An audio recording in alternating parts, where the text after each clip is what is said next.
Welcome to another edition of Your Impact Attack. That's right, it's Your Impact Attack. This Impact Attack belongs to you. And it wouldn't be the Impact Attack if we didn't get the VBC together. And who's the VBC? Who are those people? Well, hi, I'm the V. I'm the vet, Jamie Williams. They call me the vet sometimes. That's the V. Tag team partner is Brandon, and here comes this hot tag. We still know how to do hot tags here, even if the wrestling business doesn't. Brandon, what's up? Not much, man. Uh Wrestling world's been a buzz ever since that hot Vince McMahon documentary dropped. I'm sure we'll talk a little bit about that as well as the September 26th edition of TNA Impact. How you doing, pal? Hey, I'm loving the world and everybody in it. And that includes the C, the chat. The chat is here. We wouldn't be the Impact Attack without the chat. They can make or break the show. We got a few people here with us now. Who do we got in the house so far? As they're all filing in, taking their seats. There's more people. Yeah, doors is open. It's like that. It's like like the show where you open the doors, but the line's still on. You gotta check everybody in, scan their tickets. The whole thing. Yeah, we got to do a security pat down. Hopefully we don't get headbutted like Jacob Fatu. But all right, so let's see. We got Javi Uchiha. What's up, pal? Always a pleasure to see you. Whoop whoop. Canada Spaceman A up. A little crossover from Raw there. Steve Eggert in the house. Yeah, pal. How you doing? Giggity giggity. And of course, you got Liz with us. Whoop whoop. Always a pleasure to see you. That's a 4-horse people if ever I've seen it. Whoop whoop. You got it, pal. All right. Richie. So, Richie C. That's right. Yes, we're all, at least most of us are old enough to have Happy Days references, I think. Well, to be fair, my Happy Days experience comes from watching Nick at Night in the 90s. That still counts because you just said a really old reference that no young person is going to understand right there. So, yeah, no problem.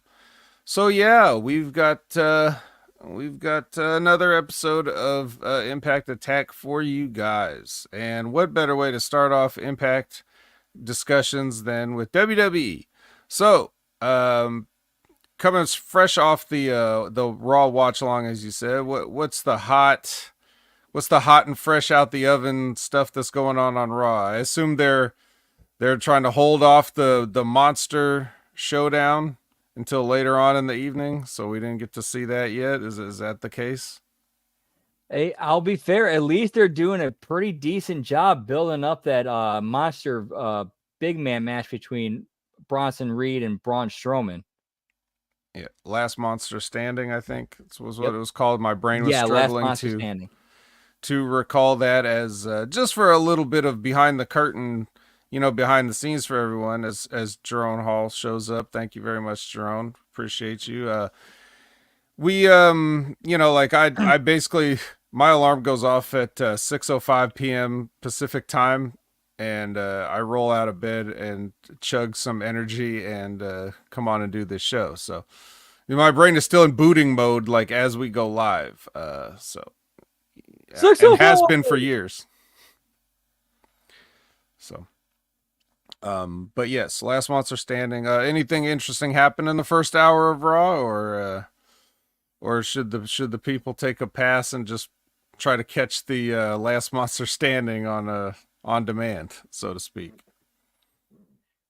Man, me personally, the only really interesting things that kind of happened on Raw was there was like a backstage talk between Kofi and Xavier, and then somebody lurking in the background who very much looked like Karrion Kross, who seemed to be interested in their conversation. And then, of course, the finish to the Xavier Woods Rey Mysterio mask, where it looked like it was an accident where Rey's mask came off, and then Xavier kind of did a heel thing and took advantage of it. And to their credit, they at least followed it up with, as soon as they came back from commercial break, Kofi walked up to Xavier and was like, "What the fuck, dude?" Yeah. So, um, people have had, uh, let's just say, in the past 10 years, because that's how long it's been, and I believe that's one of the things that was brought up, as part of this angle. People have had a lot of things to say about the New Day from the beginning all the way to now. Um, Personally, I've always been in favor of the New Day, and I'm in favor of the New Day even staying together.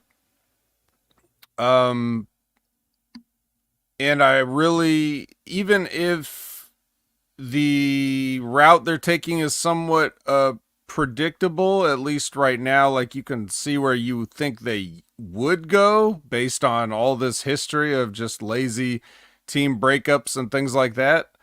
There's even a really a an opportunity if you want to like strengthen the New Day's bond out of this rather than just do the breakup, which I really do think is important because I don't really see these guys, not necessarily that they're not talented. Kofi and Xavier, they're not it's not that they're not talented enough to make it on their own. That's not what I'm saying. I'm saying when these things happen, usually the companies definitely have a person in mind, and sometimes nobody comes out of it a team breakup in a positive way, right? Like they just get lost in the shuffle, forgotten, and used for jobs.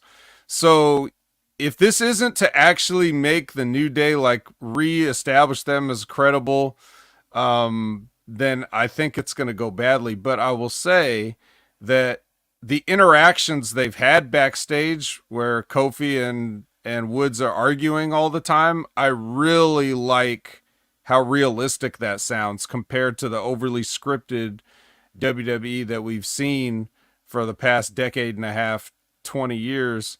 I really think that they Wood sounds very frustrated realistically, and he's saying things that he would say, and Kofi's acting the way Kofi would act. So I am enjoying the way they are pulling off their part of it. I hope that it comes to a satisfying, you know, wherever they end up going with it. I hope that it does the work that they're doing justice. Right, like their interactions backstage, it kind of feels like they're drawing upon real fights that they've had in the past, and it's just kind of like, okay, we've actually had our conflicts, we've had our issues with each other in the past. Let's just, kind of draw on that. And I think like the story itself of the actual New Day breaking up, I think that like that story itself could be a draw. And that's kind of one of those things where you kind of got to let it go, organically go where it goes. Because I personally believe strongly enough in Kofi and Xavier as characters that after the split, they'll be okay. Well, I don't. Just because, again, not just like you said, I believe in them, but they've dropped the ball on a lot of things. So even the current administration, as good as some of the things they're doing are, other things are still head scratchers. You mentioned Karrion Kross. So I also like what Karrion Kross has done, where he should be like in guy stirring the pot. Yeah, he should have his finger in multiple pies. You know what I mean? Which should be a good transition to talking about the McMahon documentary. But we're not there yet. But I think that Karrion Kross should be that guy that's showing up because he's talking to the Miz. He was talking to the Miz and telling him, stuff. He's been talking to Woods. He should talk to everybody. Like that should be his role, is to mess with everybody instead of just be like, oh yeah, I'm only going to talk to this guy once per week and no one else. Do you know what that character immediately makes me think of? What does it make you think of? Sean O'Hare when he like first went like right after the invasion. Right. And he never even got to do that. Like we just saw vignettes and stuff, and then they didn't do anything with it. Like, yeah, it's like, oh, okay, this has potential, this has legs, and it's like, yeah, we did nothing with it. Yeah. So we'll see. But yeah, all right. So yeah, I want to say shout outs to Steve Eggert. He says 5 days without power and counting. I should be at Impact right now. Fuck Helene. Yeah. man, when I was down there with Steve, when Steve and I were both in Kentucky, like I don't know if this affected him at the time, but there was like a big snowstorm, and I remember getting like snowed in. Like that's a phrase that out in California you don't ever have to worry about really, unless you live on a mountain or something. But yeah, I got snowed in to the point where I was like trying to go to work, and I was like trudging through the parking lot of my complex, and the snow is like, almost knee high, and like I'm realizing like, dude, I'm not gonna even make it. Like there's no way. So I just turned and trudged back through the snow, and we didn't have power for so long, and it sucked. It was a struggle. So hopefully everything gets sorted out and turned back on down there soon. So yeah, some more people have joined us. We got Lab Rat, we got Chris Winland, Gam Wolfers, Greats, HMG Greats. These are Hall of Famers, first bout Hall of Famers. And Chris has a question, of course, and we'll get to this question, and then we'll make that transition over to the Fingers and Pies, aka Vince McMahon. He says, what are your thoughts on no compete clauses for title holders? How long should a champion be allowed to hold a belt without defending it? Well, for me, I just feel like whatever it is, you got to establish that and then hold to that. And then if you have a situation come up, then you have to deal with that situation. Sometimes you'll see somebody that's like, they get suspended or something for some behavioral thing, and then they get stripped of the title, and then they're back in like a short amount of time. And then you have people like Brock Lesnar who disappear for months with the championship, and no one says anything. It's just, oh yeah, that's just what happens. So whatever you decide to have as your kayfabe rules about that, you just have to stick to that. That's it. I think that all of professional wrestling as an industry would benefit from each company setting their own standardized rules. You may feel silly writing out a set of rules for a fake sport, but I think you need to just do it so that you have a basis and a foundation to work from, and then you can actually write stuff around that. You can book stuff around that. It's world building. That will give you, that will give you the answers when things happen of like, well, what do we do when so-and-so's out with an injury? Well, you already know because you wrote the rules down.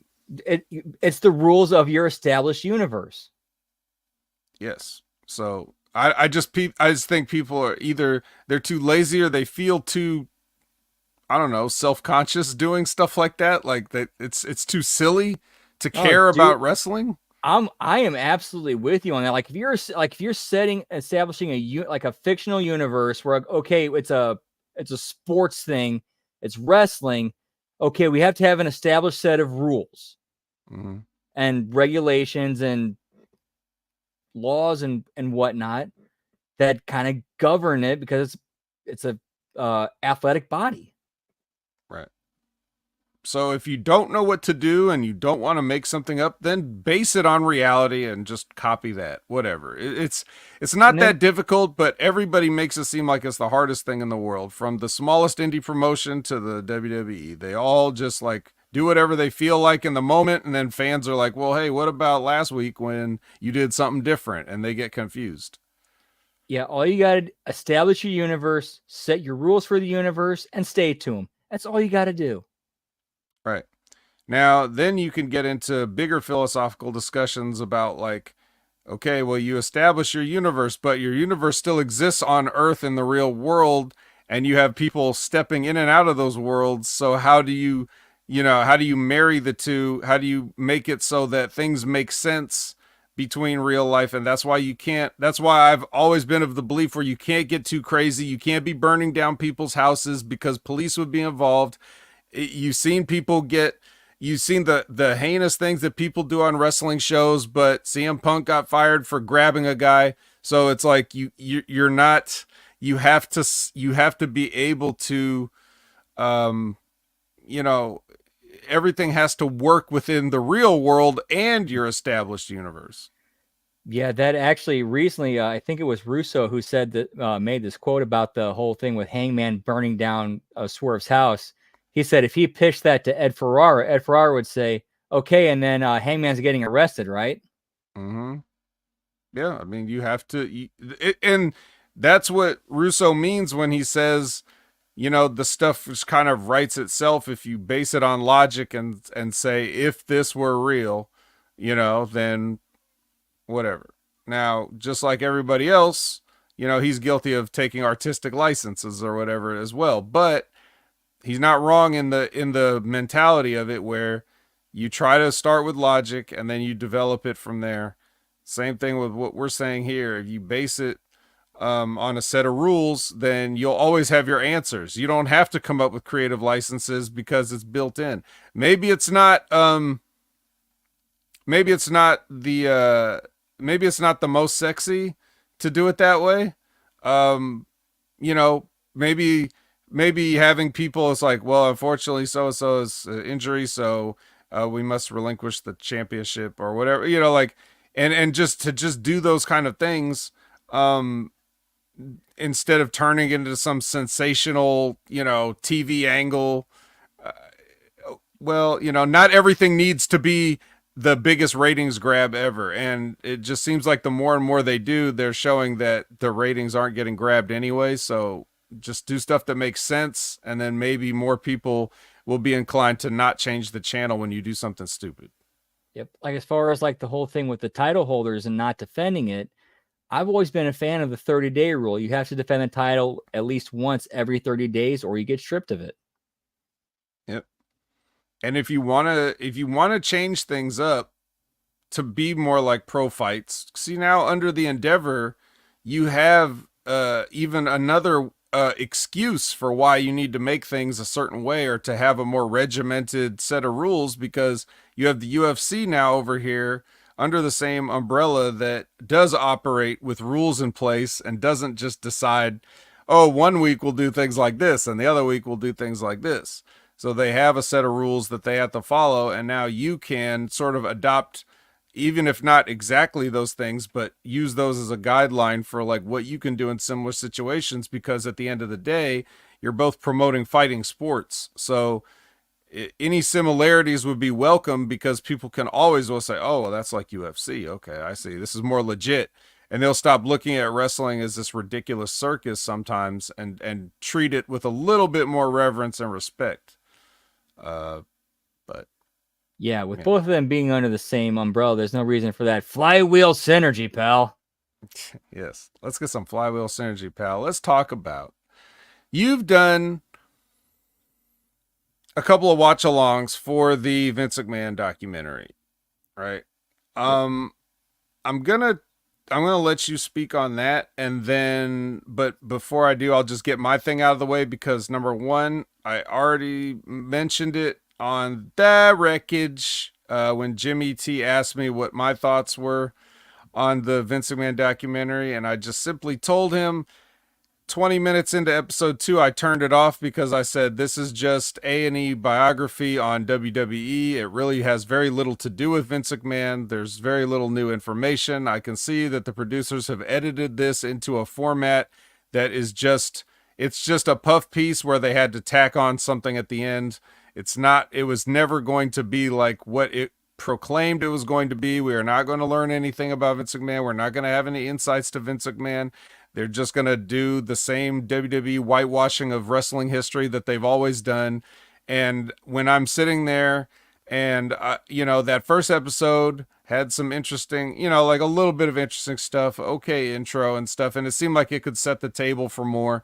But by the second episode, we're sitting here talking about how, Hulk Hogan is telling this story about Andre the Giant telling him to slam him in the ring and how many people were at WrestleMania 3. And these are the same stories from the same people. It's Hulk, it's Vince, it's Bruce. I know that stuff happens afterwards, but I just couldn't stomach this anymore. I'm tired of watching WWE propaganda. This is really no different. Ultimately, it seems like from what I've been assured by people that have watched it that there is no new information and this is a humongous waste of time. So I quit watching it. I will not be finishing it. That's it from me. What about you? I mean, I do kind of agree. A lot of that is stuff anybody can, learn just by doing a quick research on the internet. But I think a lot of it was kind of more to kind of like set the tone and establish for people who had never seen WWE or WWF or whatever during that time period. To actually see like that footage from that time and see how things really actually like just to see the footage of the crowds and the wrestlers and what they looked like, and footage is good. And to see like kind of what McMahon I really think that they were kind of really building McMahon up to be like, okay, like this is what he built, this is what he contributed, this is what he created. But then at the end be like, but he also did these things. Mm-hmm. Yeah. And it's kind of like this all, again, this is kind of I haven't seen all 6 yet. I've only seen 2 episodes, but I kind of feel like it's kind of building into, yeah, Vince McMahon did a lot of this for the, with his contributions to the wrestling business, his, abilities as a promoter, what he accomplished, the things that he built. Yeah, it was great for the wrestling business, but he may or may not have done us a lot of horrible things too. Well, that's what you would expect from a documentary. One of the things that Jargo said, the great Dr. Michael Jargo, who joined us for the wreckage. So it was great to work with him again. But one of the things he said was like, he did watch all of it, and just pointing out things like you glossed over the 1994 steroid trial, which that should have been 3 episodes on its own. If we're talking about a documentary called Mr. McMahon and we're trying to get insights into somebody, it's either a bad job from everybody that produced the documentary, right? Like it's bad. The questions they asked were bad. The editing job they did was bad, or they just weren't getting enough good usable information. So they had to take all this 100 hours or whatever they had and cut this down. And if this was the most entertaining thing they got, that means that everybody else is being quite uncooperative. Is essentially that's, what it seems like. Although I want to point out what Gam said. One person who was not cooperative was Tony Atlas. Well, yeah, Tony's going to do what Tony's going to do. I don't know if you made it this far in episode 2, but my biggest takeaway in episode 2 was a direct quote from Tony Atlas. "We abuse the hell out of women." I didn't quite make it there. But I also didn't need Tony to tell me that. No, it was much more important to just, rather than take that one liner from Tony, it was much more important to hear about, Sergeant Slaughter and how much heat he was getting as an Iraqi sympathizer. Like, oh yeah, this is really, yeah. One of the things that I did notice, because I turned it off right around them talking about WrestleMania 7. I was like, fuck this. Because they jumped from, this is what I'm saying. Like, even if you are saying, okay, this is for people that don't normally watch WWE and aren't a hardcore, I'm not even though I have like what you would consider hardcore knowledge, I guess, I'm not really approaching this from that point. I'm approaching this from a piece of entertainment. And even if you are just like casually interested in what Vince McMahon has to say, you're not really getting that much. In what I saw, you're not getting much, because again, if you are if you're sitting here talking about WrestleMania 3, what I'm seeing is Hulk Hogan talking about Andre the Giant and all the same shit that he always says about slamming him and all this other stuff, and not knowing the finish. So I don't need to hear that from Hulk Hogan. Like, why aren't I hearing Vince McMahon's side of the story of promoting it and all this other stuff. And, you know, Yeah. it was nice of them to show that, yes, you did lie. You did say that Andre the Giant was undefeated and that he had never been slammed, and he had been defeated many times and slammed many times by everybody. I do appreciate them pointing that out, but at the same time, like, I don't need to have that whole thing told by Hulk. I want to hear the questions that they should be asking, questions that would give us interesting answers about his insights into that stuff, which means, again, either they didn't ask those questions or he didn't give them anything good to use. So either way, it's a fail, right? Right. And like with that whole thing between Hogan and Andre, the person who you would think, okay, who actually has the answers and knows the truth of that would be Vince, because that's his call. Mm-hmm. So if you're talking about Mr. McMahon, it's not Mr. McMahon through Bruce Pritchard or whatever bullshit that they always try to, the same people that he uses to spin the narratives that he always does. And if you know, the other thing that I'm talking, the point I wanted to make, for example, that I noticed, and one of the reasons why I'm just like, why am I wasting my time with this, is they go from WrestleMania 3 to talking about going with Warrior at WrestleMania 6. So you took the two Randy Savage headlined WrestleManias and completely deleted that out of everything, which again, did he not give you anything to use, or did you not ask? Like, why are we not talking about asking Vince McMahon? So, Vince McMahon, why did you feel, because they're already saying like, well, we were done with Hulk Hogan. We wanted to go in a different direction. So we went with Ultimate Warrior. Well, you already went in a different direction before with Randy Savage. So why do you not talk about that and ask Vince McMahon, so what was the thinking behind Randy Savage making him the guy? Because that's where the Hulkamania title reign first ended. The Andre the Giant thing, they skipped over that controversy. They skipped over WrestleMania 4 with the tournament that Randy Savage won. They skipped over WrestleMania 5 and the Mega Powers and all this other stuff. But you spent all this time telling us about Hulk Hogan, and then you just made it seem like, Hulk Hogan was getting old, so whatever. We decided to go with Warrior. Warrior wasn't working out, so we got the belt. It's like this is huge glossovers in years of time, and none of it had to do with Vince McMahon. They weren't asking him any questions about that stuff. So why am I watching it? What do I don't need to hear you guys tell the story of how Sergeant Slaughter had so much heat that you had to move out of the LA Coliseum or whatever into a smaller venue, even though the reason was because you couldn't sell any tickets because nobody gave a shit about Hulk Hogan, like you already said about WrestleMania 6 and yada, yada, yada. You get my point. Well, I think with WrestleManias 4, 5, and 6, when it comes to Hogan, Warrior, and Savage, it's kind of one of those things where it's like one of these things is not like the other. I don't care. You're having a McMahon documentary. True. That's a huge part of the story. Yeah, why do I care about you inventing Hulkamania and not care about what made you go away from it? Like the first time. Tell me why. Tell me why Hulkamania wasn't working from Vince McMahon's perspective. Have Vince McMahon say things he's never admitted publicly. You know? Savage had the belt from WrestleMania 4 to WrestleMania 5. Why did you go away from Hulkamania that long? Yep. I'm just saying. So if I'm saying if I'm this early into watching this shit and they're doing this kind of stuff already, the glossovers, I'm not going to get anything real. It's just a work. They sell you the salaciousness and then they give you nothing. That's basically what it is. But it's too late. You already watched 6 hours. Ha ha. You got worked. What a mark.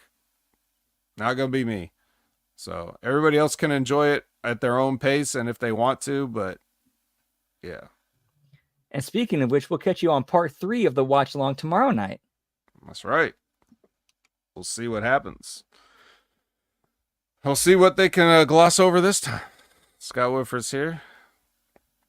Sexiest man HMG is here. So I guess we'll get to some more somewhat current news.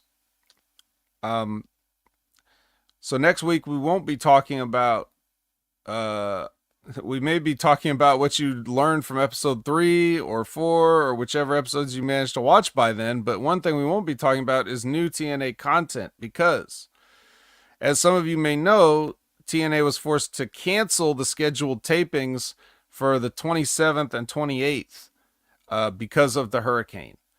And no, I'm not talking about Shane Helms. He had nothing to do with it. But yeah, so TNA is going to have to stand back. Apparently, this is from Fightful Select. So, you know, they say that these tapings were supposed to be the build-up to Bound for Glory on October 26th, which makes no sense.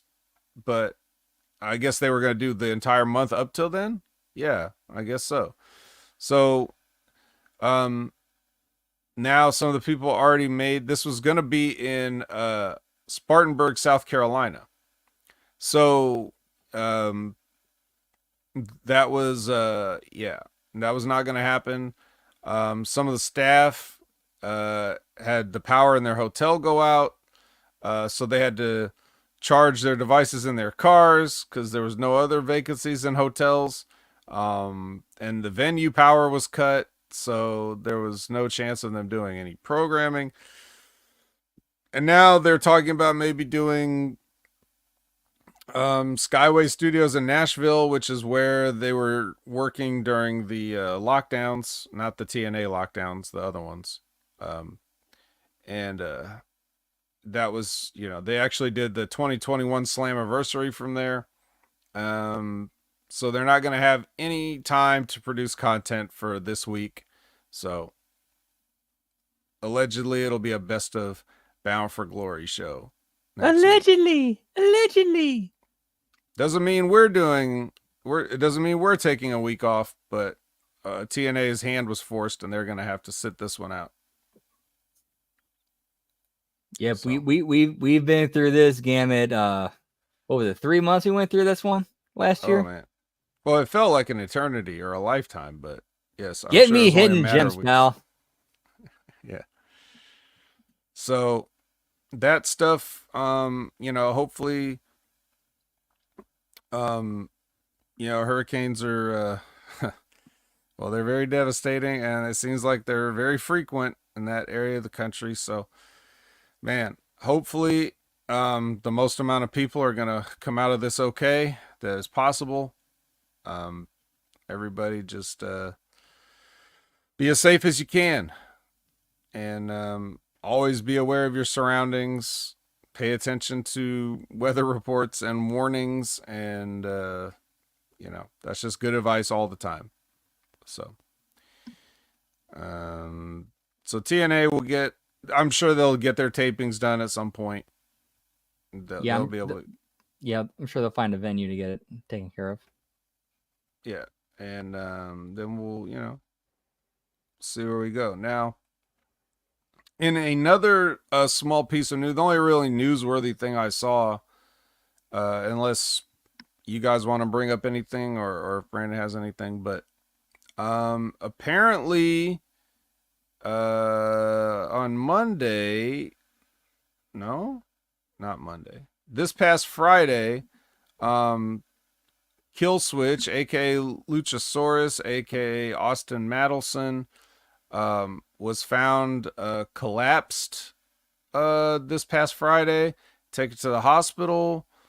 This is also from Fightful, by the way. His blood oxygen level was found to be low. Doctors discovered pneumonia in his lungs, and he was days away from permanent lung damage. He's been on oxygen since then. He would need more than a month to recover, he was told. And longer before he's actually ready to return to the ring. So that is a thing that happened recently.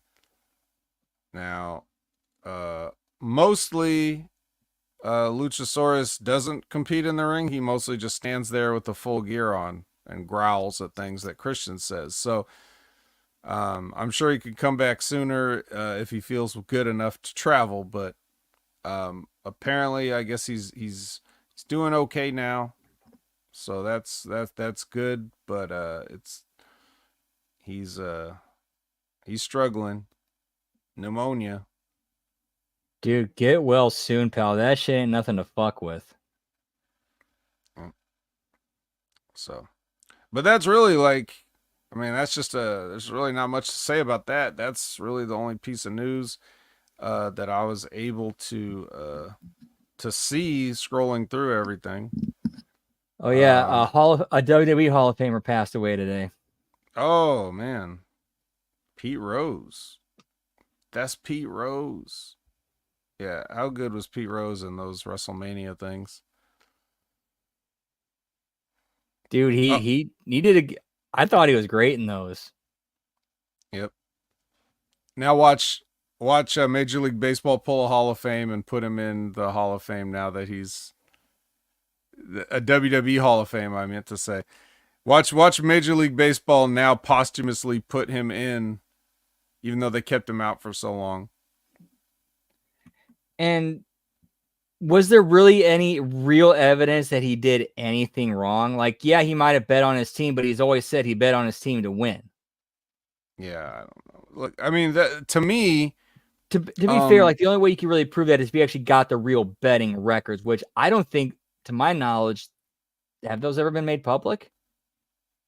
I'm not sure. I'm pretty sure everybody knew he did it, and if he admitted that he did it, he did it. But that's not the point. To me, the point has always been you have a Hall of Fame. It's called the Hall of Fame. Fame. Not the Hall of Statistics, not the Hall of, morality. It's the Hall of Fame. If you are famous for baseball and there's a baseball Hall of Fame, you should be in it. Period. And I want to kind of point out what Canada Spaceman said. I agree with you. There is absolutely nothing wrong with betting on your team you win. To me, that's just you putting your money where your mouth is when it comes to your confidence in yourself as a manager and your team. Yeah. Well, you also have to remember that different places have different rules and laws about gambling. So I don't remember what was going on at the time in the world of, I was, this is way before my time of as far as like knowing about things like that. So whatever P Rose did gambling, he wasn't supposed to do it. That's the main. He didn't have a translator to put the blame on, Labrat says, which is perfect. But yeah, basically, no, man, it doesn't matter to me. It doesn't matter. You should just put him in. It's weird how you have like a weird like a policing of halls of fame. The P Rose is one of the best baseball players ever lived. He just goes in the Hall of Fame. And then you could put in there on his plaque, like, yes, he did this, and this is why that he was, somewhat disgraced, but nonetheless, you can't take away the hitting, like, and the just no, come on. His gambling took nothing away from everything that he accomplished as a player. Right. So yeah, in the Hall of Fame, tell people what he did and tell them about his history and what what he's known for. I mean, you can do all that, but it's silly to just have guys not in there just because of whatever, so. Yeah, absolutely. It's ridiculous.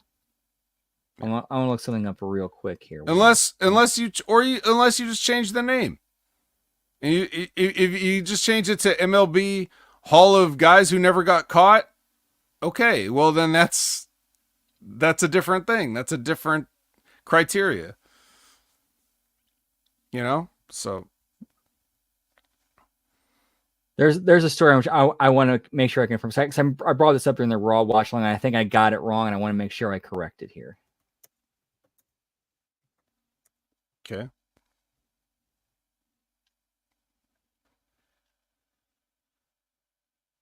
Oh, what about the steroids, dude? They get an asterisk. Come on.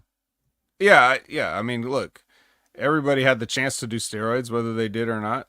That's up to them. But some of those times it wasn't illegal, so those guys should be in the Hall of Fame. Because like the story I keep hearing is hold on, where is it? We're live, pal. Sorry, I thought this was a great like story. Like I'm trying to find this. Okay, here's the story. Hold on, it's loading. In his final career at bat, Stan Musial hit the ball past a rookie second baseman named Pete Rose. Rose would eventually break Musial's National League records years later. Mm.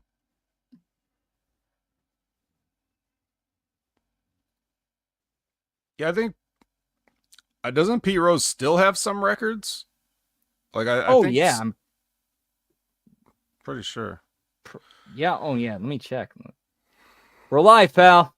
Yeah, so that's it's too bad, but just for the wrestling thing, it all started with his appearance at WrestleMania in Boston, WrestleMania 14.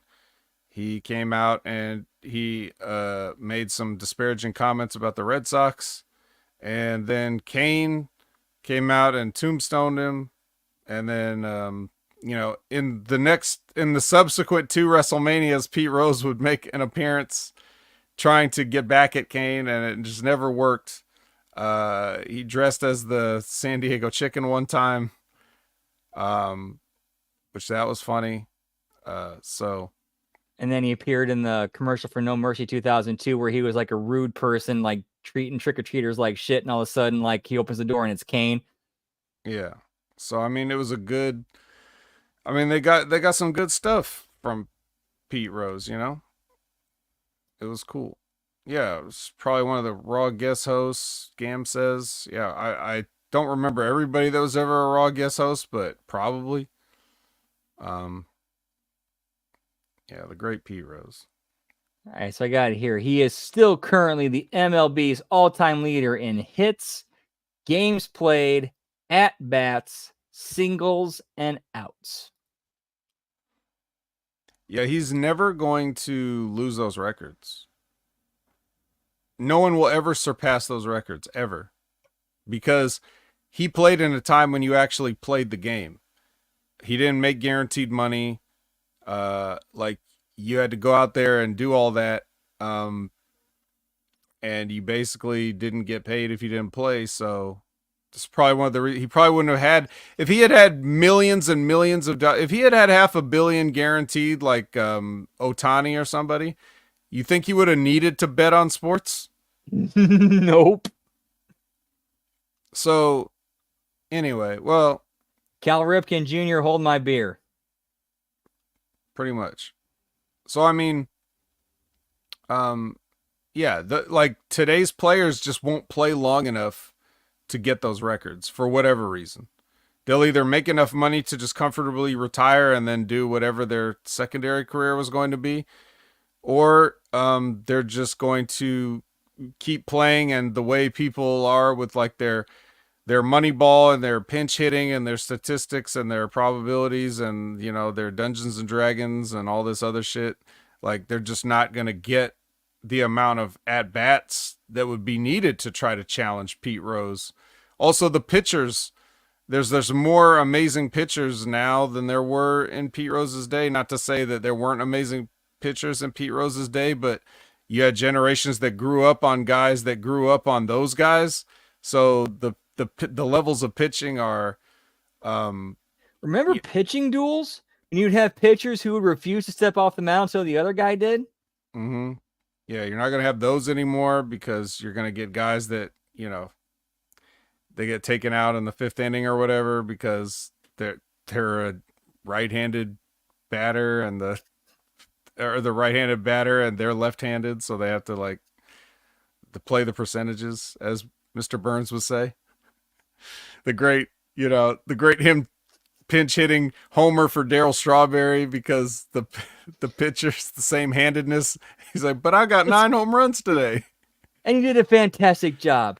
But it's playing the percentages. Yes, playing the percentages. Yeah. So and then he gets a walk on with a bases loaded. Right. So that's a top 5 episode all time. I don't care what anybody says. Dude, can you imagine that team with an actual MLB team? Holy shit. Yeah, that was some of the greatest talent ever assembled. But yeah. That was what were we talking about? Oh yeah, Pete Rose. the great Pete Rose. May he rest in peace. Yes. Rest in peace. Maybe your spirit can occasionally be restless because of that gambling you did that you weren't supposed to do. But other than that, rest in peace. Yep. And most importantly, hopefully your soul is in the most important Hall of Fame. That's right. The WWE Hall of Fame. Yeah, all right. I was more talking about Eternal one, but yeah, well, I mean, I guess that's all right too if you really, if you like Hall of Fames, that's pretty good. But I don't know if you get like a plaque or a trophy for that one, so maybe not. But anyway, so I think we talked enough about non-TNA stuff and even a little bit of TNA stuff. Maybe we could just get into this episode, right? What do you think? Yeah, I think we can get this party started. Whoop whoop. Yeah. All right. Well, we're gonna start with our traditional and Heinz only ketchup packet. We're all caught up. Yeah, we're all caught up on everything. And here comes, to start off the show, we're getting Dark Wendy. Dark. And Rosemary. Versus Jordan Grace, and the Liaison is coming out to introduce one of her best friends from NXT, Sol Ruca. Sol Ruca may be the first time that any one of these people on the TNA Weekly show from NXT has gotten any kind of reaction. So that was nice. Yeah, I think what's going on is like with the interactions with pairing up Jordan Grace with NXT superstars, I think they're kind of gradually building. It's like, okay, we've had her face some of the more lower card ones. Okay, let's have her team with, somebody like Sol Ruca. Good idea. So that, they have a match for a while, and then they're about to hit us. Freaking what happens? Yeah. So Sol Ruca, yeah. So Steve with that popped me with the Simpsons line again. Sir, all those players are dead, sir. So the match goes on, and Rosemary is about to get hit not only with she's gonna get the Soul Snatcher finisher hit on her, and then Jordan Grace is like scraping her off the mat with a spatula so that she can give her a completely unnecessary a Juggernaut driver. And then thankfully Tasha Steelz comes in to save Rosemary the indignity of this, and starts, attacking. And then all three of them just, Wendy and Rosemary all beat up the other two. So Rosemary's fine after that Soul Snatcher. She's fine. And then Masha Slamovich runs out to even the odds, and then the heels powder because, we're not having anything like a fair fight here. We're out of here. So what'd you think of the opening segment? I thought the segment itself was all right as an opener, maybe not so much, but it was still at least, story development, even if it was very little. Okay.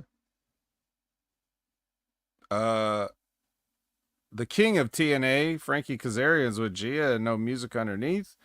He asks her if she's down with the king, and he tells her the answer is yes, and she asks if she believes in Joe Hendry, and he also answers for her that no, she doesn't. So there's your little promo there.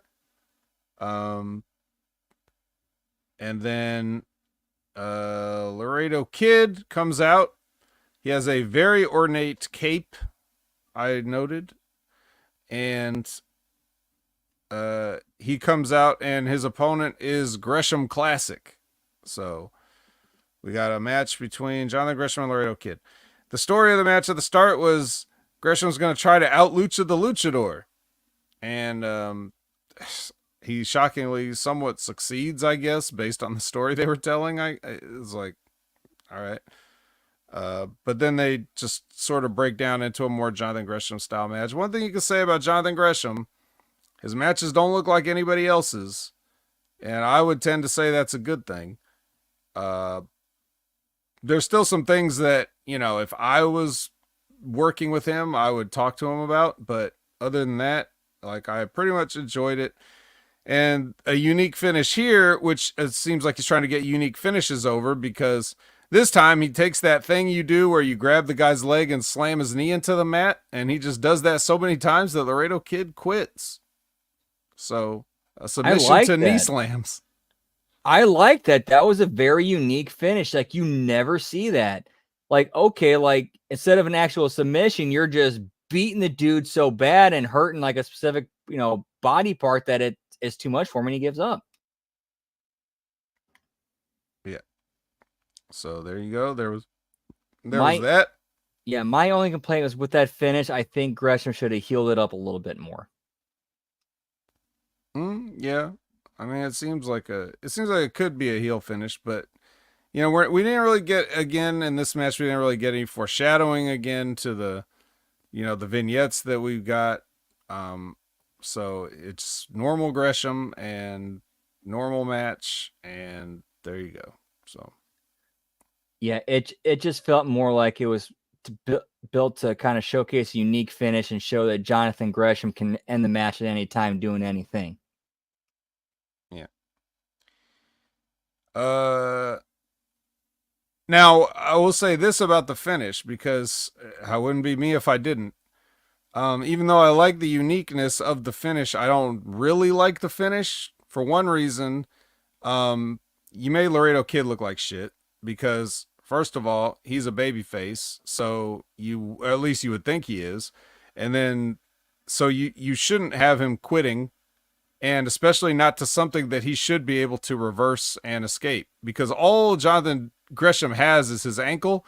So there's no reason he can't roll to his back, kick him off. These other things that they could do, you just make him look stupid by doing that. And I would do that to a heel, because you could tell me a heel doesn't know how to do this, or that Jonathan Gresham is punishing a heel by doing this.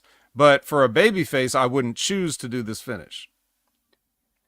Agreed, unless the story of the match was Gresham was working his knee the entire time, and then he finally got into a spot where he's just bashing the knee over and over. It's like, okay, I can't take it, I give up. Yeah, well, in that case, you could, no, I'm sorry. I just will not. I know people do it these days. If you have a baby face, they shouldn't quit. They should not quit. I understand that it's realistic, but it doesn't matter. You can get another way. You're beating them anyway. Or so what if Gresham does the whole knee bashing thing? He crawls to the ropes. He keeps doing it. Ref counts to 5. Jonathan Gresham refuses to let go, and then he just throws the match out. DQ. Well, yeah. If you get DQ'd, there's a winner and a loser. So the match doesn't get thrown out per se. But yeah, you could do that. But then that's if you want to make Jonathan Gresham the clear heel. For some reason, they're separating a heel persona as some supernatural ink regurgitating creature and him as a normal guy. So it's like there's a distinction now between light Gresham and dark Gresham. Right, and that's kind of where you can start doing a story of like where they start bleeding into each other.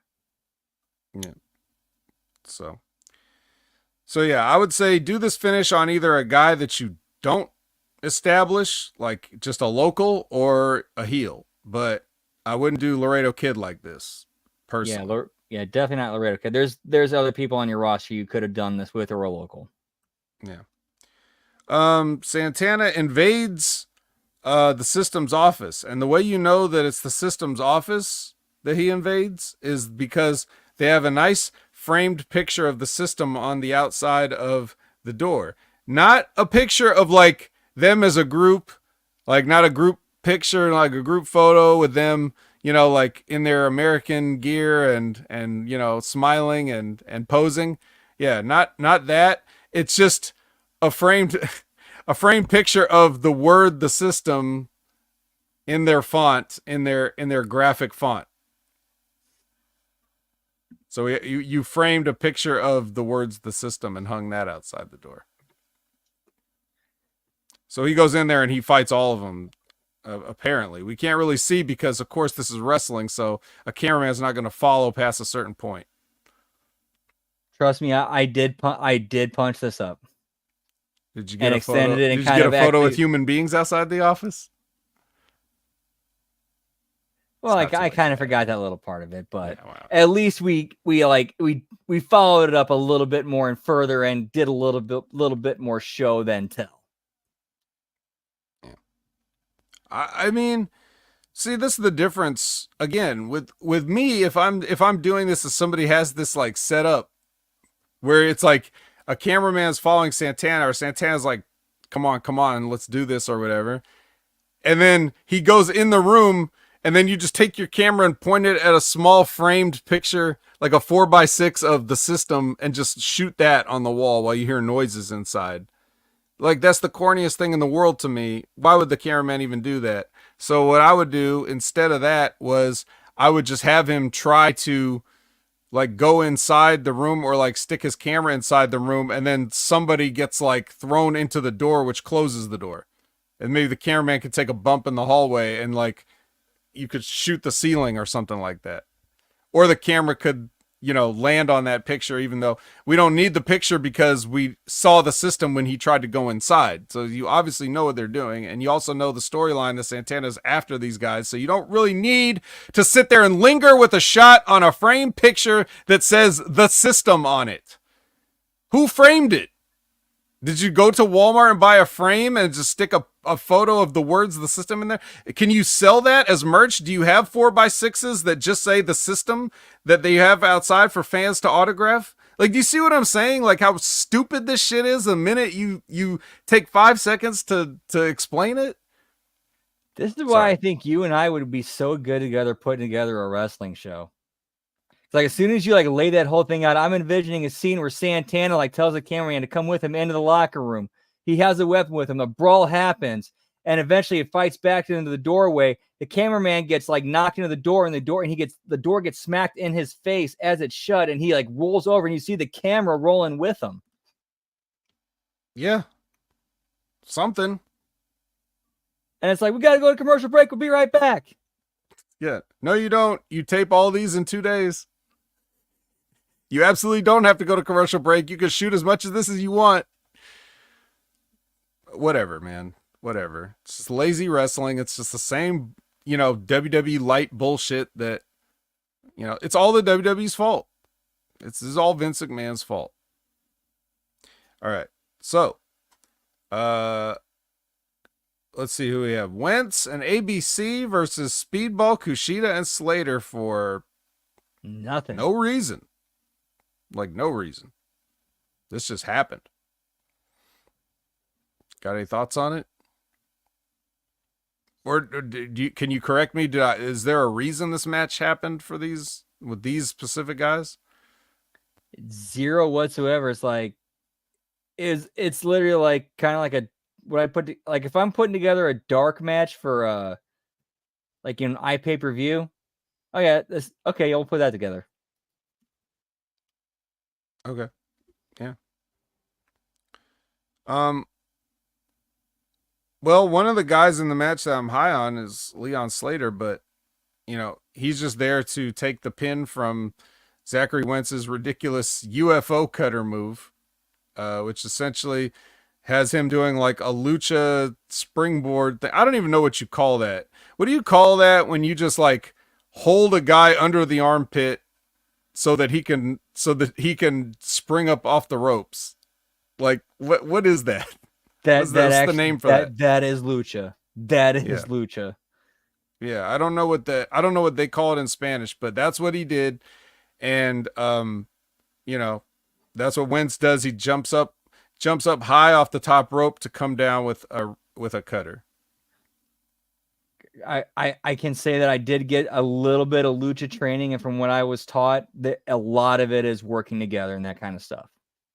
Yeah. Yeah. Mm. Well, there you go.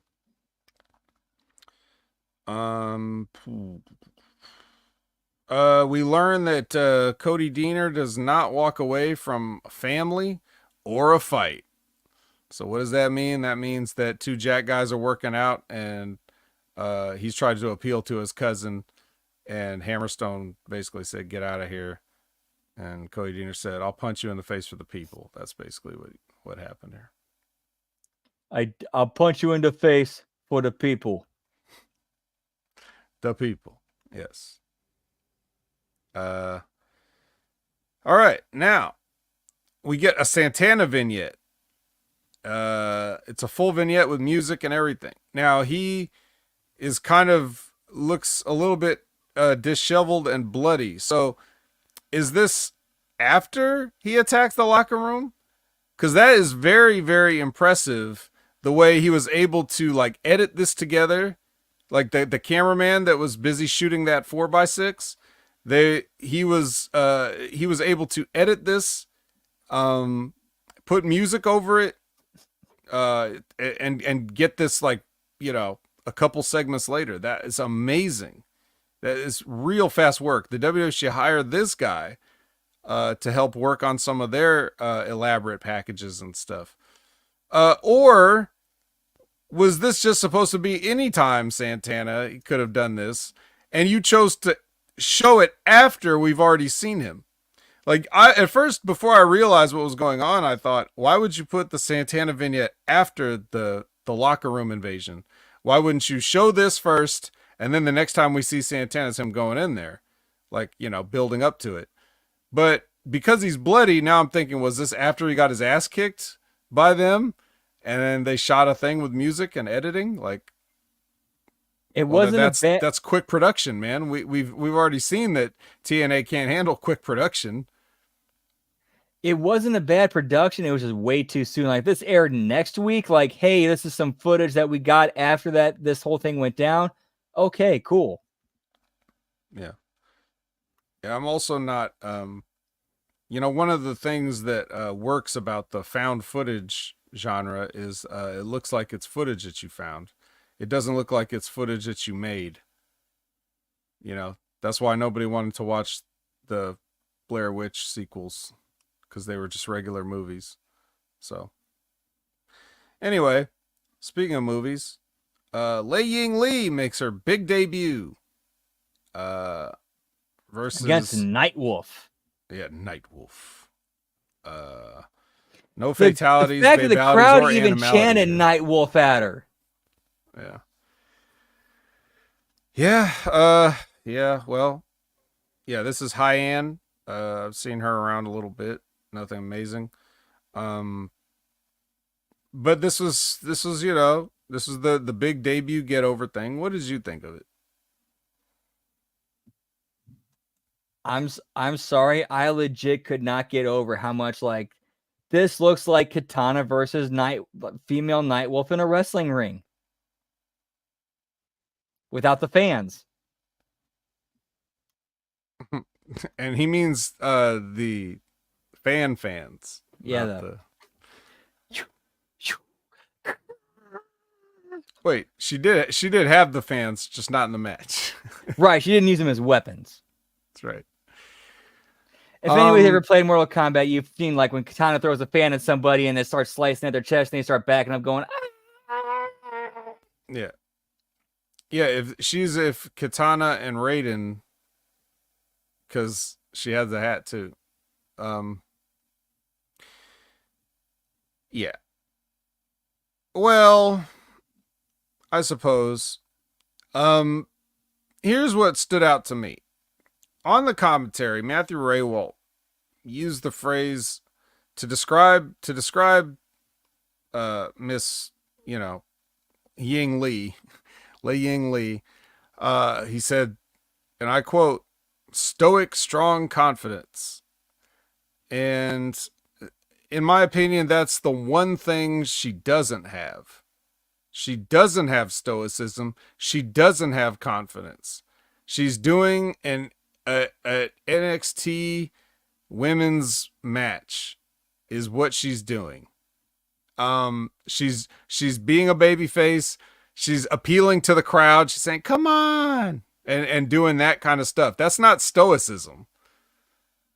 If you want to see what stoicism looks like, someone who's completely calm, at ease, and completely confident in everything that they're doing.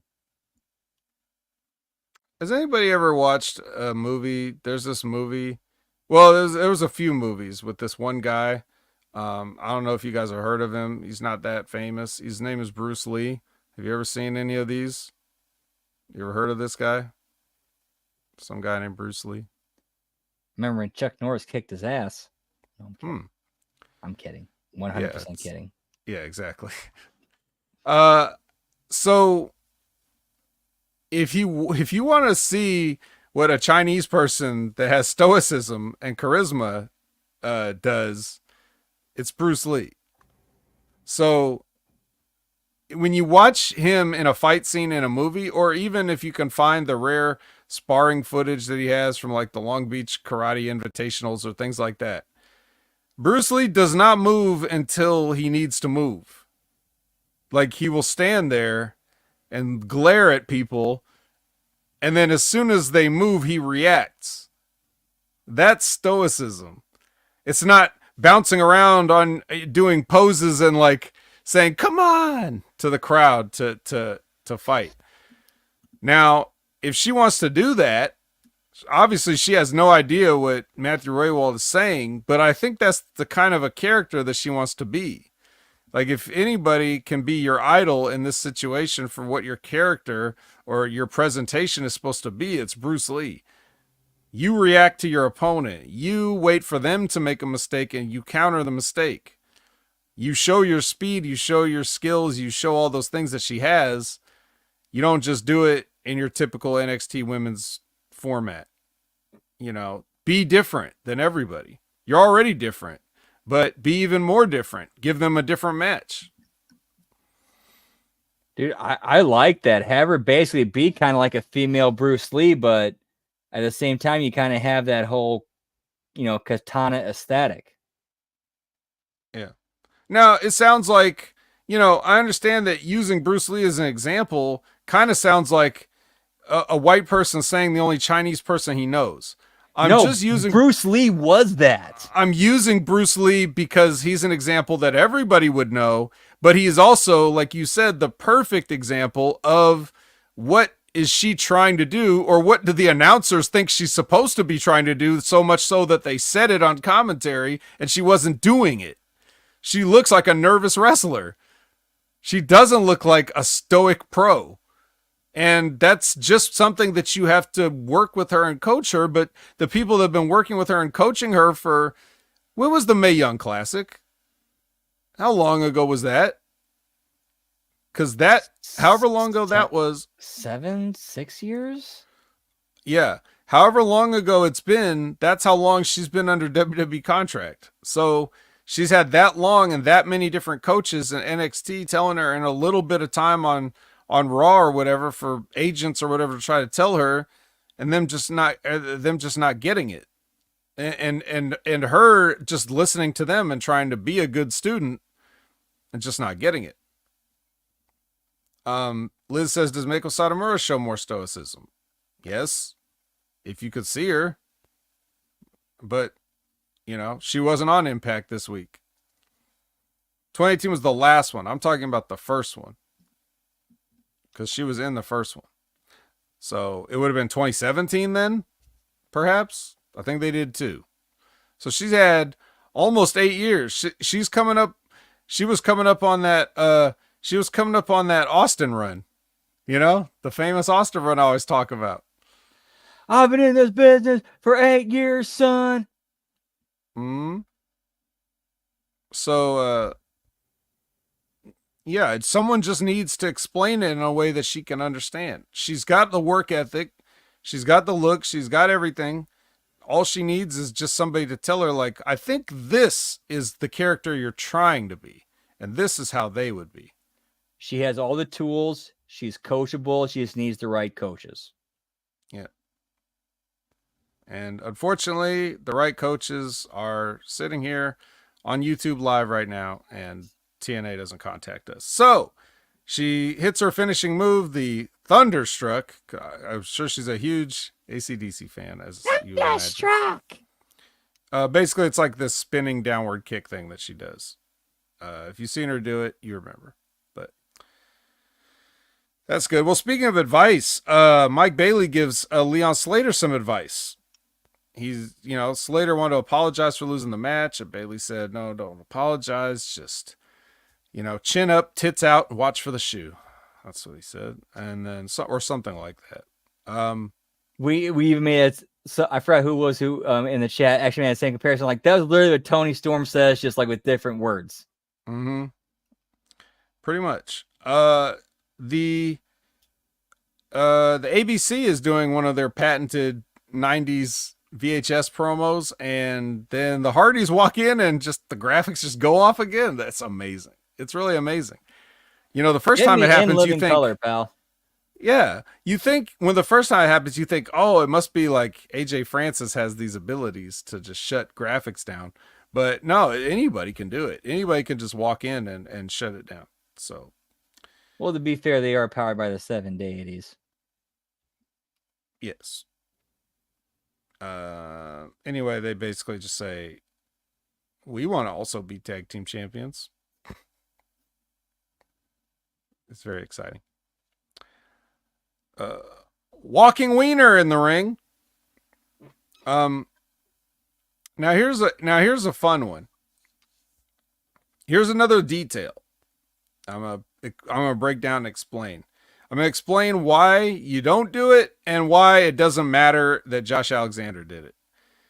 He came out in the ring and he said, I asked for the best Joe Hendry and he got the best Josh Alexander, and I went out on my shield. Okay? No, you didn't. Going out on your shield means you either died fighting, or in modern combat sports terms, that means that the referee stopped the match for you because you could no longer continue and you were ready to die rather than quit.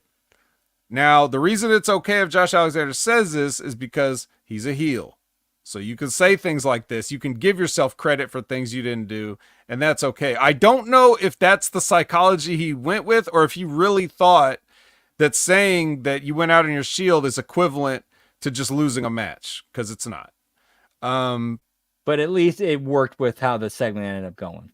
Right. Luckily, it ended up working the way the segment going. But what I am saying, though, is that anybody that thinks they're going to use that phrase, if you want the people to respect you, you better use the phrase correctly.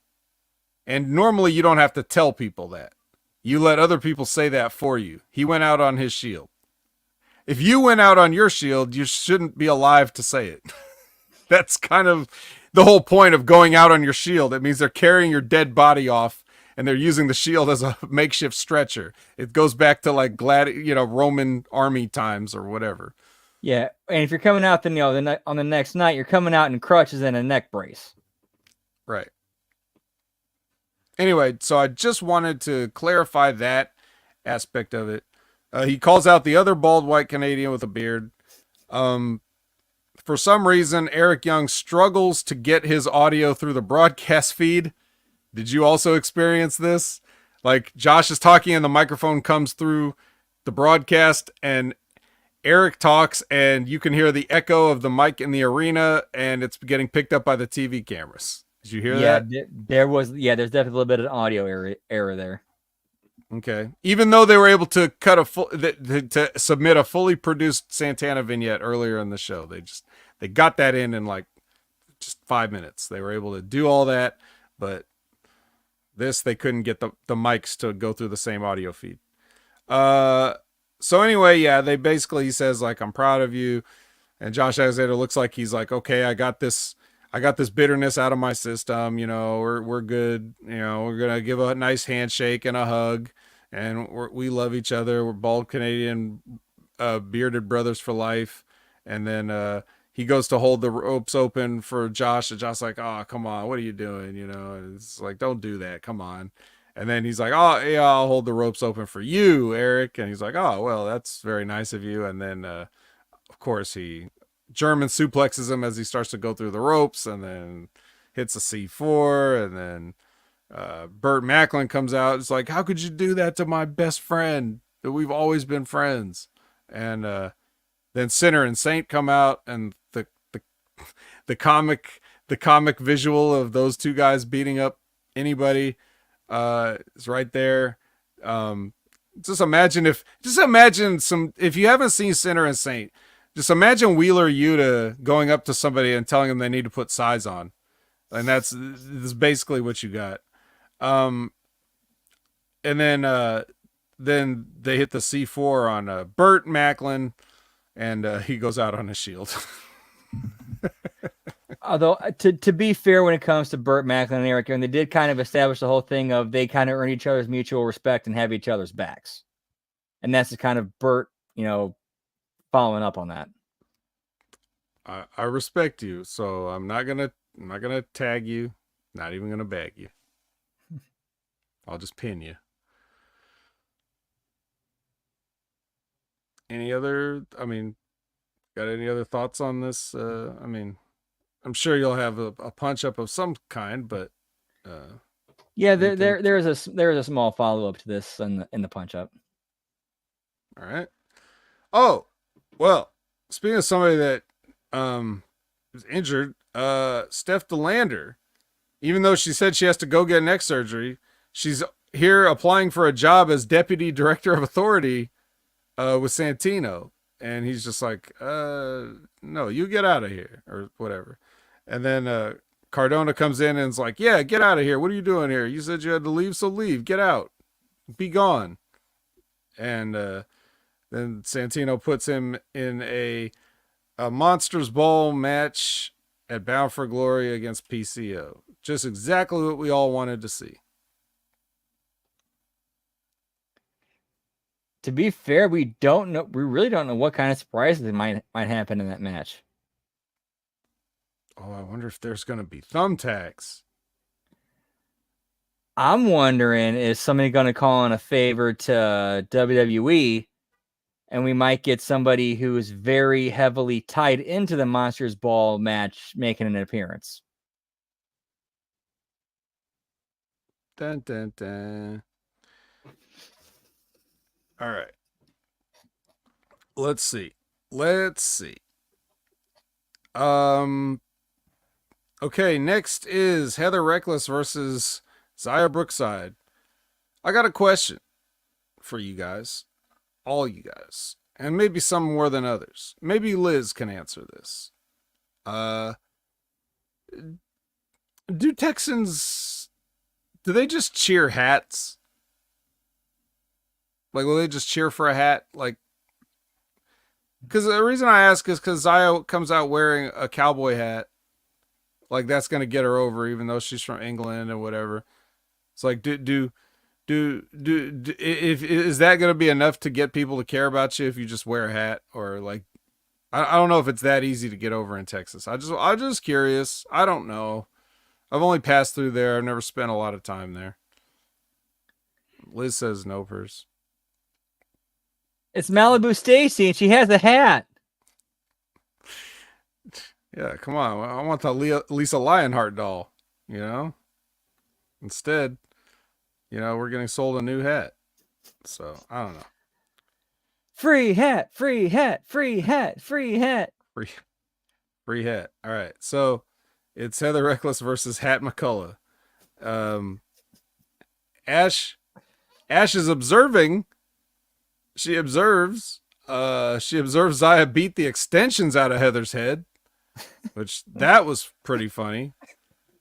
I don't know if that was planned. It must have been, but I have to believe that was planned.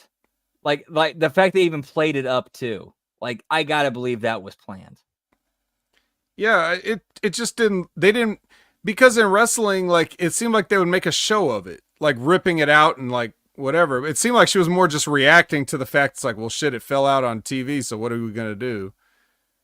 I think what she might have been going through her head was, okay, I'm trying to do this thing, or I'm trying to earn Ash by Elegance's favor, so I'm gonna put hair extensions in it throughout the match. They're gonna fall out, but we're gonna keep it more subtle. I think she didn't really. Okay, well, I would like to believe you. It's just that nothing Heather Reckless does is subtle, so I just wasn't sure 100%. but let's just go with that. Let's just, I'm negative enough. Let's give some people some credit here on this show. She did it. It was planned. There you go. I want to believe that was Heather or trying to sell. Okay, Heather's putting extensions in her hair to try to earn Ash's favor, and they're falling out in the middle of the match. Right. Even though nothing particularly happened to the extensions, they were just still stuck to part of her costume and the rest of her hair and everything, and they just hadn't fallen off yet, but they were clearly off and floating around and all this other, whatever. It doesn't matter. Yeah, that's just my brain trying to make sense of what I'm seeing. Right. We're trying to cover for the, oh yeah, it was a planned spot. Totally. And then she, so yeah, but anyway, she ends up taking, snapping Zaya's neck on the ropes. And then Zaya's kind enough to fall back into the ring and, roll and scoot herself into position, in a totally natural way for the rarefied air. So Heather trying to score some points with Ash by using her finisher, and gets the win here. And Ash didn't really, Ash and the concierge didn't cheat or anything in this. I don't think. I think it was pretty much, because that would defeat the purpose of them being out there. The whole idea was that they were supposed to be like, are you worth our time? Exactly. Yes. They're basically watching it live of like, okay, a testing ground, proving ground. So after a break, the concierge, he sees potential. She's got moxie, in other words that no one's used for 100 years. And he has ideas for her, and she needs elegance. And he points out they point out the extensions of like, what is this? We don't need this, So again, that could just be them covering for it, like improvising, or that could have always been the plan. I want to believe that was the plan, and it was executed poorly. Like it was Heather, like trying to impress Ash and say, "Hey, I can be elegant too." I want to believe that. Me too. That's just me trying to give them the benefit of the doubt. I'm gonna cry, so I want them to believe that. I want to believe that for them. Dolph Ziggler's on commentary for the main event. It's Frankie Kazarian versus Joe. Now here's the part that's stupid. Well, besides the many other things I pointed out. All right. Now these guys should all know better. Even if the people on the undercard are making rookie mistakes or whatever, these guys should know better. So I don't know who to blame for this, but basically what happens is Joe Hendry comes out, he makes his entrance and just stands there. Then Frankie Kazarian comes out, makes his entrance, and then he gets he gets Jade to start to say, like, hey, you need to announce me as the king of TNA like he always does. Then Joe Hendry takes the microwave away from her and says, since I didn't get to talk. And then he gets in the ring and starts doing a promo, and then Kazarian attacks him to interrupt what he's saying after he makes fun of him or whatever, like he always does. Okay, well, clearly this is not how you would do this whole thing if you're trying to maximize everybody's, role and the heat and whatever. I mean, when Joe Hendry says he didn't get to talk, what does he mean by that? He just came out there and stood there. He didn't ask for the microphone. He didn't make any motion or any sort of thing to say like, well, I'm not doing what I do like literally every single time I come out to the ring. I'll just stand here because that's what I'm supposed to do. So what you do is you have him come out, you have him start to do his promo like he normally does. Then you have Frankie Kazarian's music hit, and him's like, I'm not, we're not listening to whatever you have to say. Then you've interrupted him. Then he goes and he does the thing with Jade, like, now you announce me as the king of TNA. And then Joe Hendry takes the microphone and says, I wasn't finished. And then you can do whatever you do. But the point is, you had to give Frankie Kazarian the heat of interrupting Joe Hendry in the first place, because otherwise it makes no sense that he would just come out there and stand there and do nothing. Okay. Now that I've said all that, they had a match. And Frankie Kazarian wins with a brass knuckles punch. Because again, totally things that everybody has, just brass knuckles just laying around everywhere. I got 3 pairs in my desk drawer over there. Just, you never know. But then Dolph Ziggler snitches on him. It says, "Hey man, he used these brass knucks." And the referee's like, "What?" And then another referee comes out, and is like, "Yeah, he did it." And the referee's like, "What?" And then Santino comes out. And that's the problem with doing finishes like this. You're going to do it for one match. You have to do it with every match. Thank you. Santino comes out and says, "I'm restarting this match." So it's like, so every match now ever that has any sort of outside interference or cheating now has to have, a wrestler, a referee, and the director of authority all have to come out and explain to the stupid referee what happened, because clearly they're not qualified to do their own job, so they need to be told by all their peers and superiors and everybody, "Yeah, you fucked up, so we're restarting the match." Like, you gotta do that every time now. Either that or stop booking fuck finishes. You're gonna have to have clean finishes from now on. Either way, that's what we were saying. We're talking about the consistency. This goes back to what Chris Winland's question was when we were talking about that. It's all about, establishing your rule set. So, anyway, because of this inconsistency, it allows Joe Hendry to pick up the win with a standing ovation, even though he did a good job selling the brass knuckles shot and being on the ropes, and he basically just hit the standing ovation out of nowhere because Frank Kazarian hit the ropes and charged at him. So he countered by picking him up into it, and he is now the number 1 contender for the TNA Championship at Bound for Glory against Nick Nemeth. There you go. That's your episode. What did you think of the? I don't think you have too much of an issue as far as like Joe Hendry becoming the number 1 contender, but are you getting the sense that it's like, okay, well, this at Bound for Glory, this will be the crowning moment for Joe Hendry, or are they gonna screw him over one more time? That's a good question. We really, really don't know.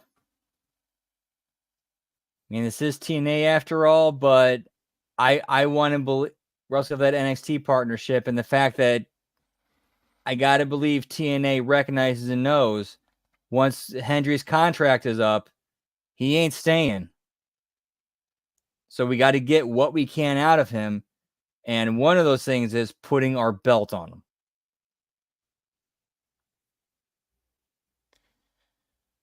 I agree. You gotta strike while the iron's hot. It already seems a little bit less hot.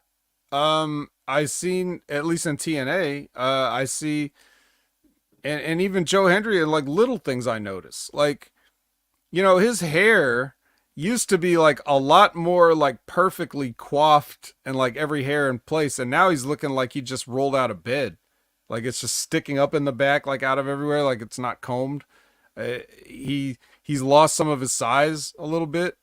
He's probably trying to like get rid of that spare tire that he's always had, but he's losing the muscle mass from the upper part of his body. He's like leaning out, but he's getting smaller.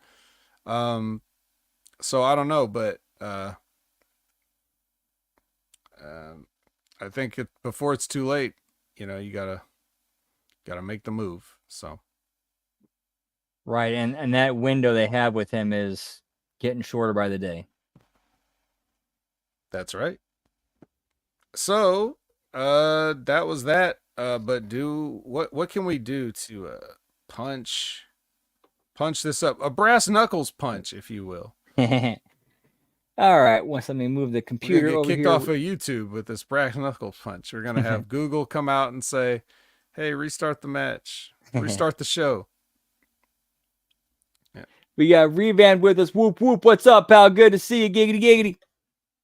As I'm moving the laptop over so I can get onto my main screen here and get the punch up going. Of course, we kick it off with the catch-up packet. We go to intro, pyro, and ballyhoo. Go to the announce table. And then we open the show. This is where we kind of change things up a bit. We open it with an in-ring of Joe Hendry and Frankie Kazarian. Ring is set up for a music performance. Joe Hendry music and entrance. Joe Hendry song and video that makes fun of Frankie Kazarian. So we get all of that stuff in this opening segment where he just gets all of his, gimmick and makes fun of Hendry, does his whole thing. Dad from Spy Kids. Yep, we throw that. Yeah, that's part of the song. And then Frankie Kazarian music and video cuts off Hendry. Kazarian runs in from the crowd and clips Hendry in the back of the leg with a pipe. So basically, we're doing the Nancy Kerrigan angle here. Yeah, that's another thing in wrestling. You always got extra pipes laying around. Hendry immediately goes down selling the leg. Kazarian walks up the ramp while trainers and EMTs run out. Go to our first commercial break. We got Colin Wysong in the house. Whoop, whoop. Good to see you, pal. Then we come back from commercial break. We're backstage at the trainer's room.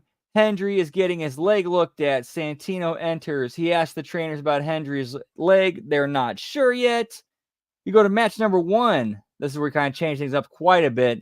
Our opener is ABC and Zachary Wentz versus Kushida, Leon Slater, and Mike Bailey. Zachary Wentz music and entrance. ABC music and entrance.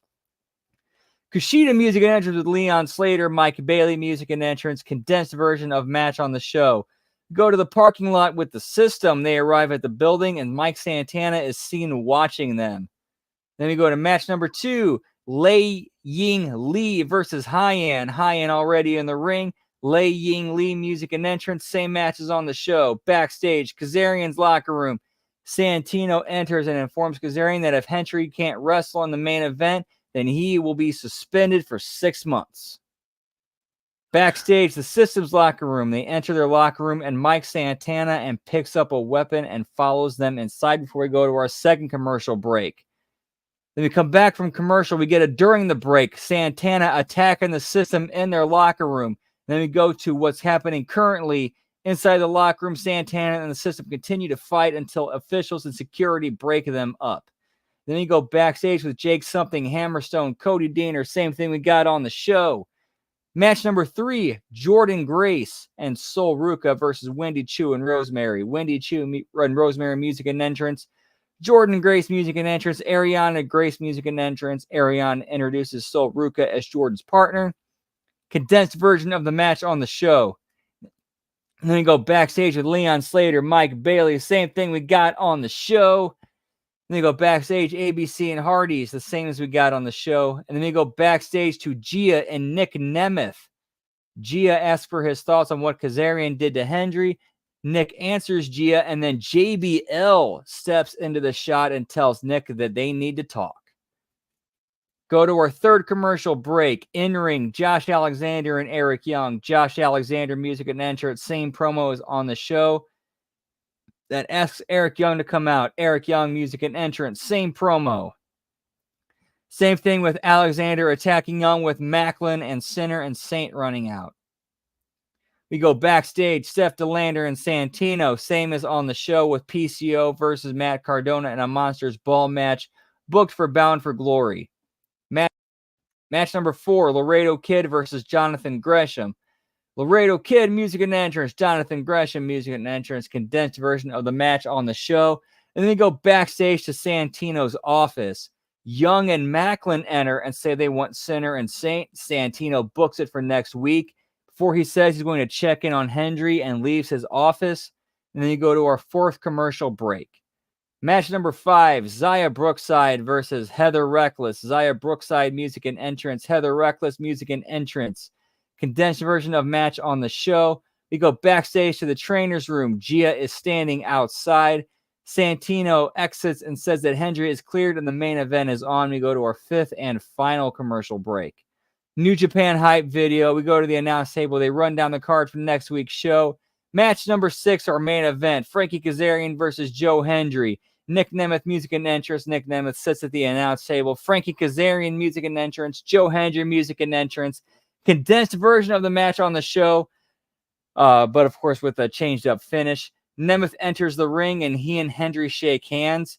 And then Nemeth lays out Hendry with a super kick. JBL steps out on stage, and that's how we go off the air. Oh my God, I can't. How could you? How could that bastard, Nick Nemeth, after all Joe Hendry's done?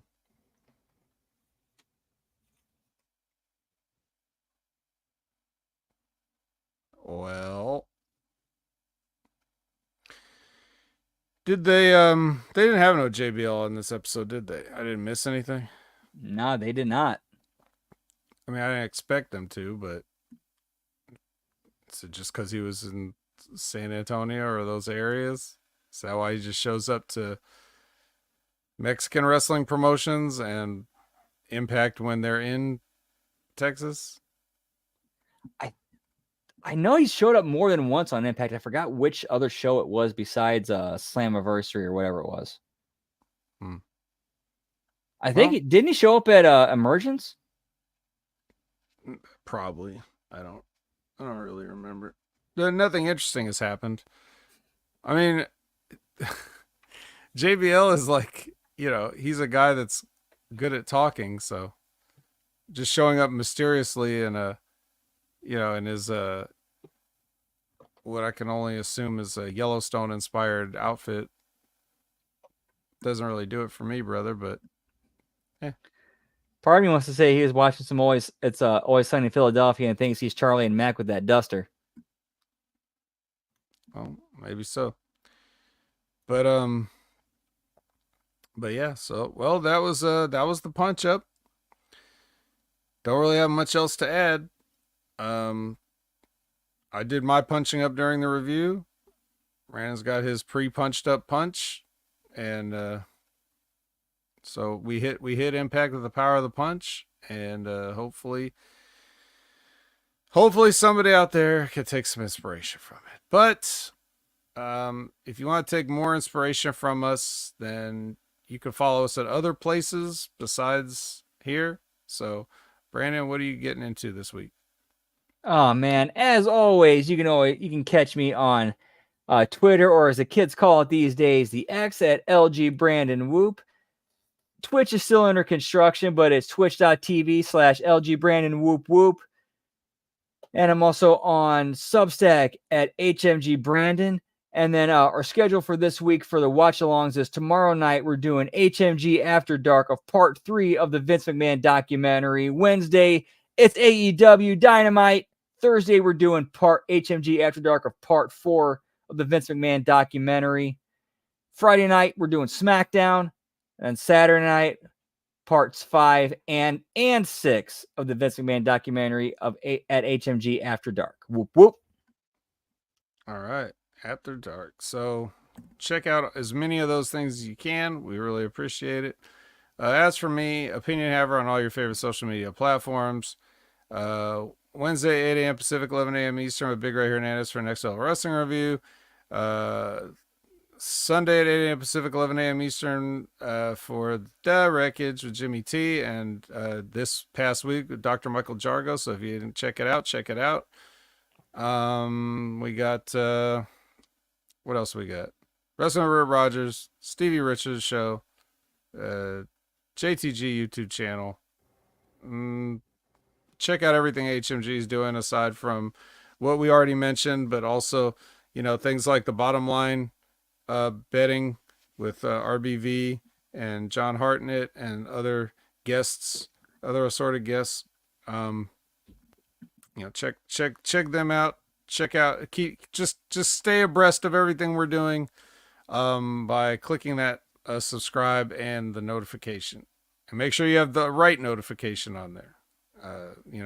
There's 3 levels of notification: none, kinda, and all. So, you do what you feel is best, and we'll continue to do our best to make you not feel sorry for clicking that button. So, for Brandon, I'm the vet, and I don't have a sign-off line.